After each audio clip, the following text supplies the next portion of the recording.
On July 27th, Draymond Green announced that he would be demanding a max contract from the Warriors in the start of summer 2023. The extension would be worth $164 million over the course of 5 years. Draymond has 2 years left on his deal with the Warriors, worth about $50 million, and the last year being a player option that is most likely going to decline if he's really seeking this max extension. Green is currently 32, and if Draymond were to sign this 5-year extension next summer, that will bring him all the way up to the age of 37.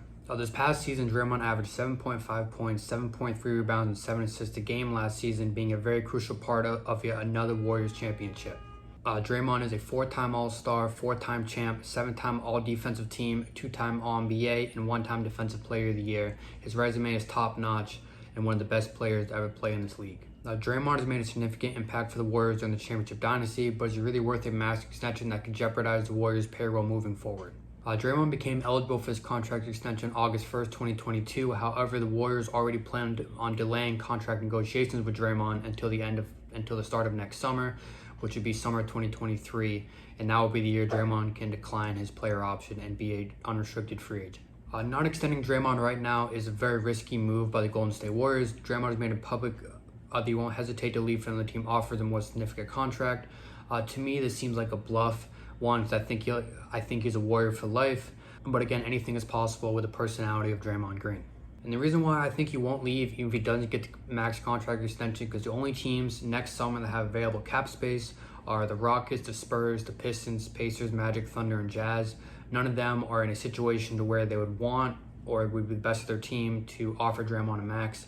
So there's really no team out there that's going to have the cap that would be willing to give a max contract.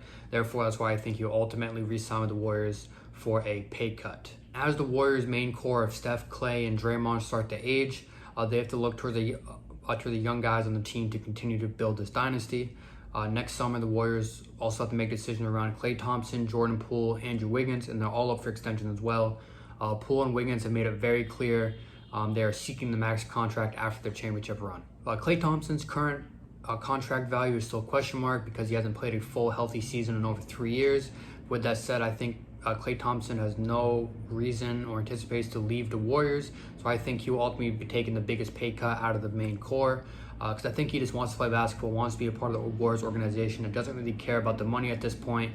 I think he just wants to stay with Steph and retire in a Golden State uniform. The Warriors also have young promising players such as Jonathan Kuminga, Moses Moody, and James Wiseman, who might request big money depending on their development when it comes time for them to enter contract negotiations. So the Warriors have a lot of decisions to make within the next 2 summers. They have to re-sign Draymond, Klay Thompson, Jordan Poole, Andrew Wiggins, and then they're going to have James Wiseman, Jonathan Kuminga, and Moses Moody in the following summer to extend. So that's a lot of money to give out, and Joe Lacob's already said that paying over $400 million in luxury tax is just impossible for him. He's already sacrificed so much money. I know a billionaire sacrificing money isn't a huge deal, but again, he can't just lose all of his wealth over trying to keep this core together, especially after he's already has 4 championships to his name.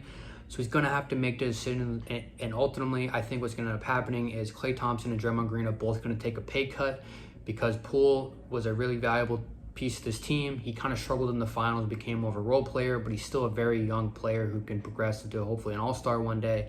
And Wiggins looked like the second best player on the Warriors during their finals run, playing stellar defense on players like Jason Tatum and Luka Doncic. And he also is building himself a great role over there in the Warriors. I don't see him wanting to leave either because he's already done the thing where he gets paid max money, plays on a terrible team, and gets nowhere. To me, he seems like a more confident player playing for a team that's chasing something, and that is a championship. So Wiggins, really wants to stay, but if the money's better, he might end up leaving.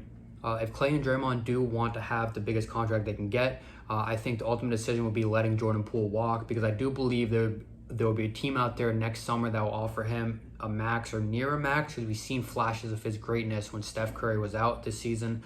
And I think a team will be really wanting to have a very young Jordan Poole locked up for 4 or 5 years.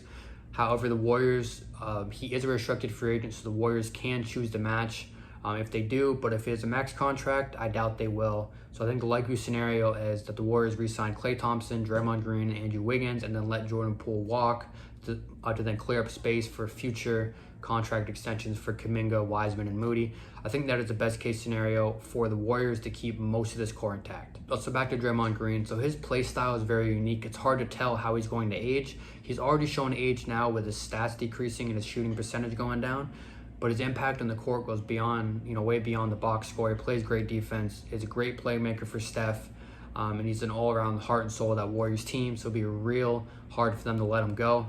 But the max contract is unrealistic for him at this point. So if I were to offer Draymond Green a contract, I would offer him a 2-year max deal. So I would give him a max extension this summer for 2 years that is worth the max money. And then if he's really seeking a long-term deal, the price is going to have to come way down. Because I think once Draymond reaches 35, 36, 37 years old, the things he's doing on the court now, even with decreased stats, is going to go farther down. And I don't think he'd be a very impactful player towards the tail end of that max contract. So I think a 2-year max, if he really wants to get as much money as possible, and then let him walk after that, or he might retire.